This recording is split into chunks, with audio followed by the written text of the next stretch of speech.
Hello,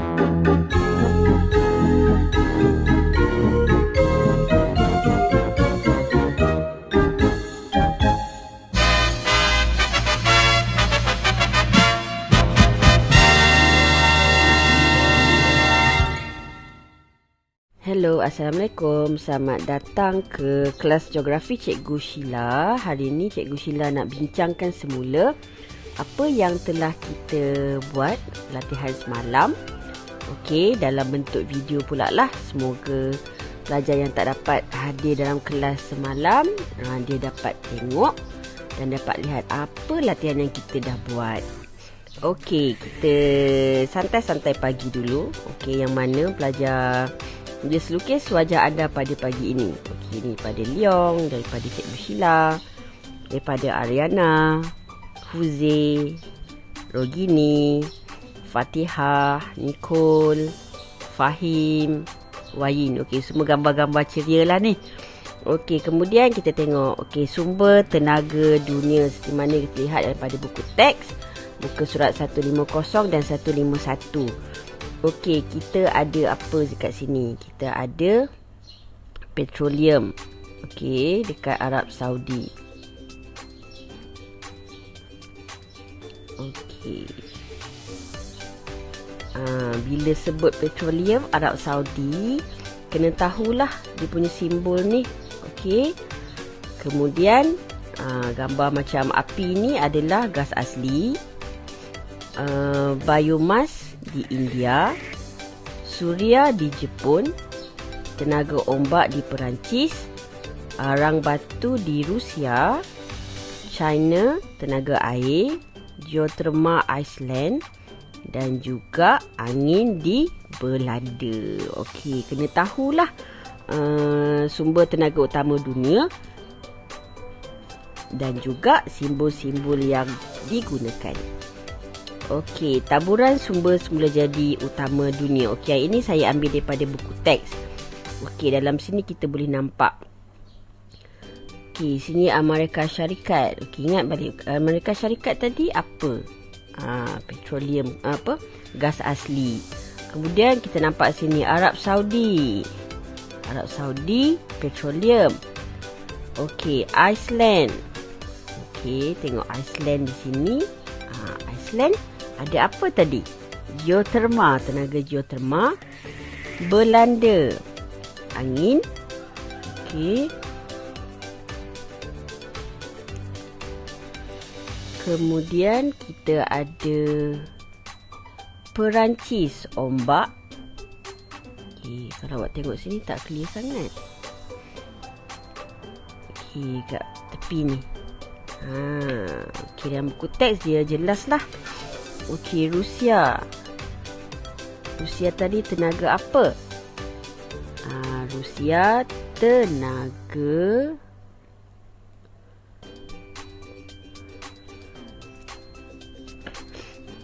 Okey, tengok gambar sini.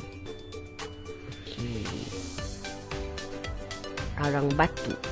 Kemudian Jepun, suria, China, tenaga air, mana lagi? India, biomas. Okey, itu dia punya taburan sumber semula jadi utama di dunia. Okey, saya bagi satu soalan dulu. Sebelum ni kita ada belajar sumber yang boleh diperbaharui dengan sumber yang tak boleh diperbaharui. Jadi daripada yang kita tengok sumber-sumber utama dunia tadi, ada yang boleh diperbaharui, ada yang tak boleh. Jadi soalan saya dekat sini, saya nak sumber yang boleh diperbaharui. Okey, kalau kita tahu, okey, kita buat nota sikit lah. Ada dua sumber. Satu yang boleh diperbaharui, satu tak boleh.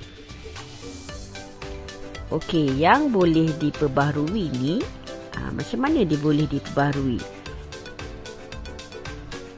Okey, tenaga yang dijana daripada sumber semula jadi. Okey, contohnya macam suria. Tenaga suria daripada matahari kan memang ada je. Okey, angin, hujan, ombak, geoterma, termasuk jugalah bahan-bahan bakar biogesim macam biomas tadi. Itu boleh diperbaharui sebab memang ada sahaja. Kemudian kalau yang tak boleh ni, yang mana kita tahu dia tak mudah ataupun kadar untuk ganti dia tu bukan cepat. Dia kadang-kadang mengambil masa berpuluh-puluh tahun, kadang-kadang mengambil masa berjuta-juta tahun untuk menghasilkan bahan-bahan ataupun sumber-sumber yang berkaitan lah. Contoh macam apa? Biji logam, bahan api fosil. Kemudian yang ini kita tahu memang mengambil masa yang sangat lama untuk dihasilkan, untuk terjadi. Okey, jadi dekat sini sumber yang boleh diperbaharui dunia, kita tengok pelajar bagi jawapan apa. Okey, Adriana. Okey, petroleum tak boleh, dia ambil masa yang sangat lama. Matahari, yes. Air, suria, biomas, ombak, angin, geoterma. Okey, good. Suria. Okey, Rogini ni mesti dia tersilap ni. Dia nak letak suria tapi dia bagi negara pula. Okey, patutnya suria. Okey. Kemudian geoterma, suria, angin, biomas, ombak. Okey, semua betul lah ni. Kecuali petroleum tadi tak boleh. Sebab dia mengambil masa yang berjuta-juta tahun untuk dihasilkan.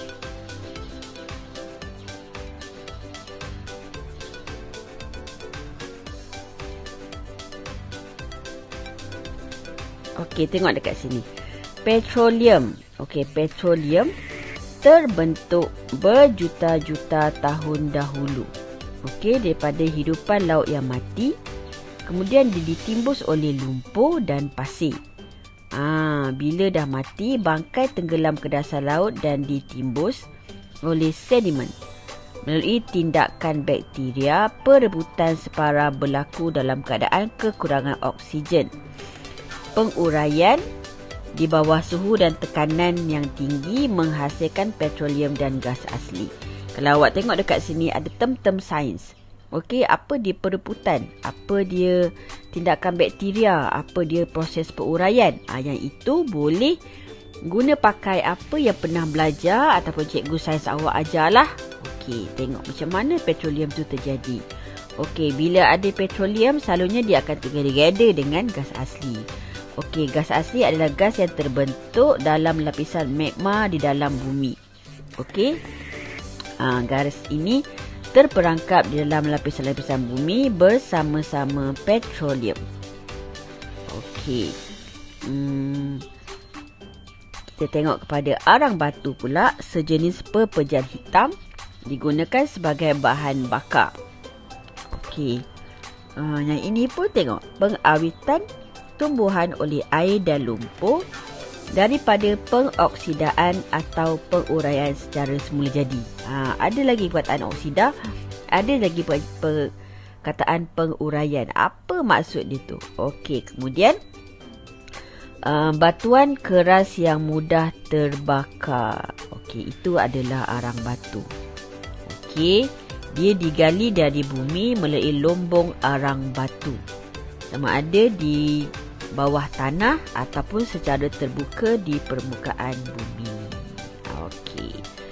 Kemudian tenaga geoterma. Tenaga geoterma tadi dekat mana? Dekat Iceland kan. Kalau kita terbayangkan Iceland, petaan Iceland. Okey, mesti kawasan itu sangat sejuk, diliputi ais.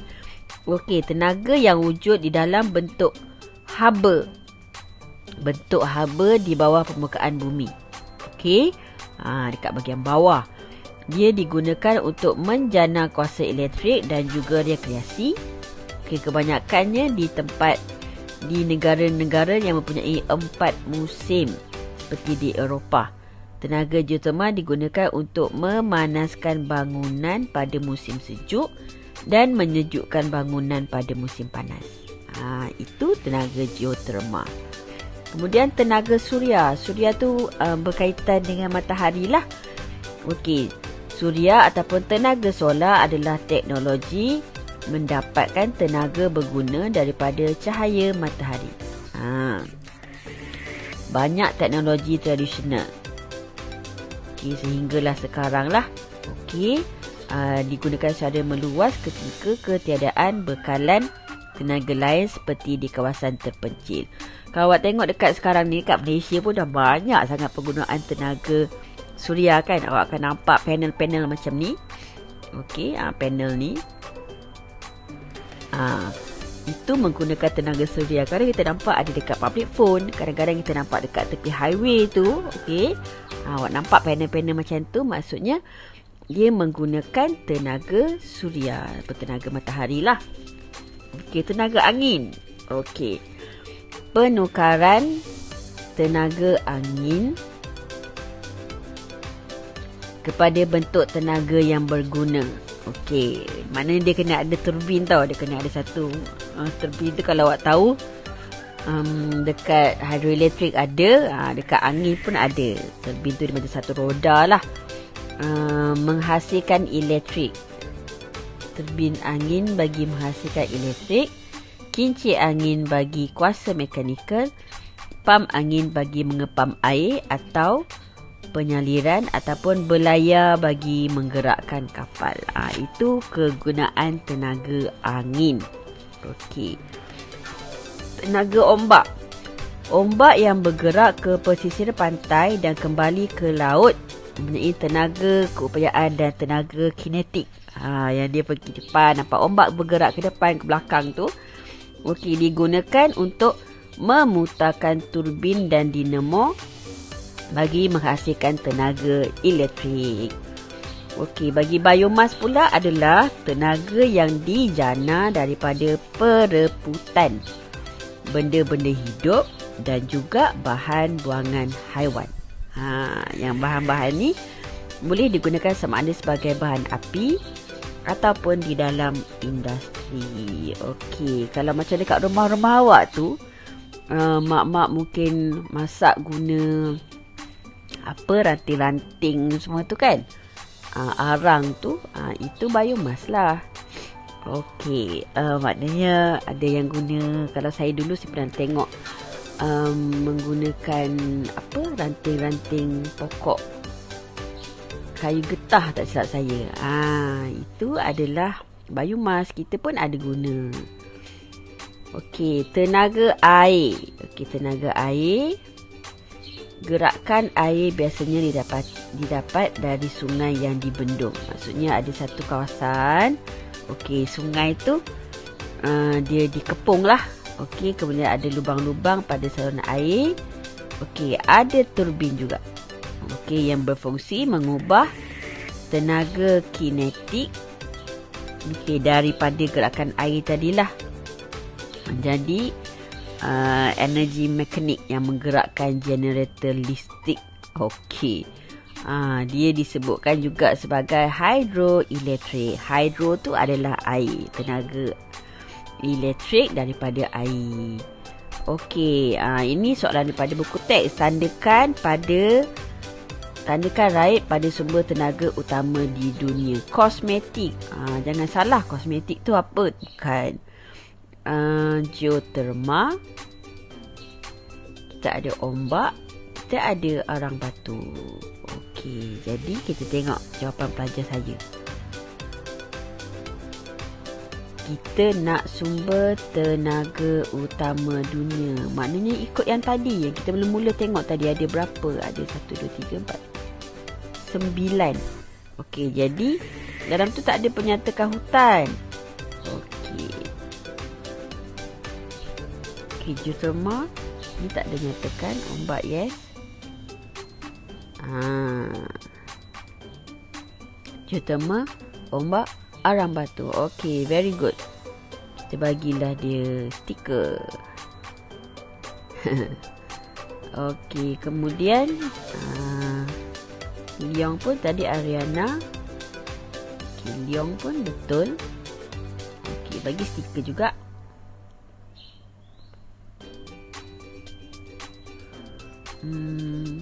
Alina pun betul.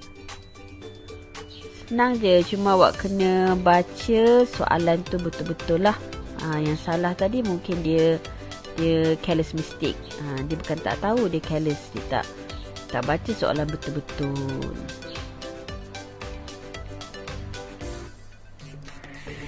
Okey.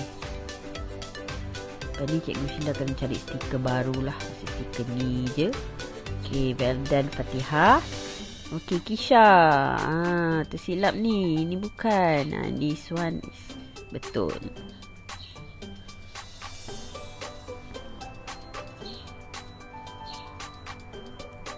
Okey.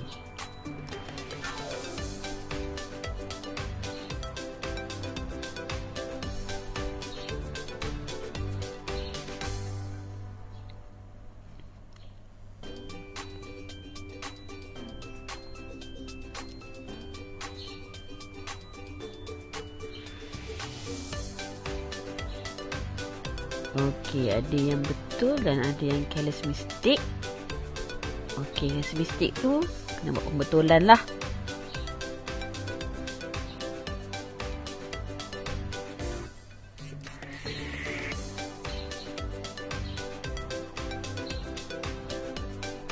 Mostly ramai yang betul. Tahniah.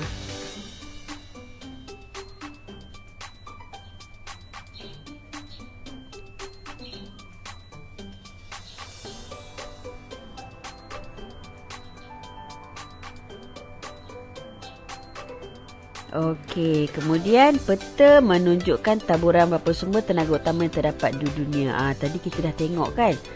Okey, kat sini soalan dia nyatakan negara pengeluar beserta sumber tenaga utama bagi PQRS. Okey, kita tengok dekat mana P. Mana P? Okey, P ada apa? P Q R S. Tadi kita dah tengok kan dalam peta yang sebelum ni. Okey, P ni agak-agak apa? Okey, P ni Amerika Syarikat. Ada apa dekat Amerika Syarikat? Okey, Q pula. Q ni dekat mana ni? Okey, Q adalah Arab Saudi. Okey, macam mana saya nak tulis ni? Arab Saudi. Okey, kita patutnya dah teringat ting, Arab Saudi ada apa. Kemudian ini S ni Jepun. Okey, Arab Saudi, Jepun. Yang ini adalah China. Jom kita tengok apa pelajar-pelajar buat. Okey, Yahoo dia bagi satu saja, P, Amerika Syarikat. Okey. Yang Rogini dia tak beri dia punya sumber, dia hanya bagi negara. Okey, dia kena nyatakan. Sepatutnya bila jawab soalan kena nyatakan P tu apa, Q tu apa, R apa, S apa. Dia tak boleh simply macam ni lah. Okey. Wayin. Okey. P, Amerika Syarikat, gas asli. Q, Arab Saudi, petroleum. R, China, air, suria. Okey, good. Okey, ni pun betul ni. Siapa? Aliana. Okey. Soalan mudah lah ni sebab boleh lihat buku teks. Jadi okey, yang ini dia tak nyatakan. Okey, perlu nyatakan yang mana. Nyatakan P apa, Q apa, R apa, S apa. Tak boleh terus macam ni. Okey, ini betul. Fatihah pun betul. Okey. Yoga Mala. Okey, Yoga Mala kena lihat baliklah buku teks. Okey, Huzi pun betul semua. Okey, yang ini padankan. Ini simple-simple sajalah. Nyatakan sumber tenaga bahan bakar utama di dunia berdasarkan gambar di bawah ini. Okey, sepatutnya. Okey, jom kita padankan. Okey, gambar tong gas ni adalah Okey, gas asli. Okey, gambar ni sepatutnya adalah petroleum. Gambar hitam ni adalah arang batu. Okey, gambar ini nampak tenaga haba keluar daripada bawah kan? Itu adalah geothermal. Okey, yang ini biomass. Kemudian nampak windmill ni adalah tenaga angin. Okey, nampak panel ni adalah tenaga apa? Tenaga suria. Okey, kemudian nampak macam empangan ni adalah tenaga apa? Tenaga air. Okey, yang ini automatik kita tahu adalah ombak.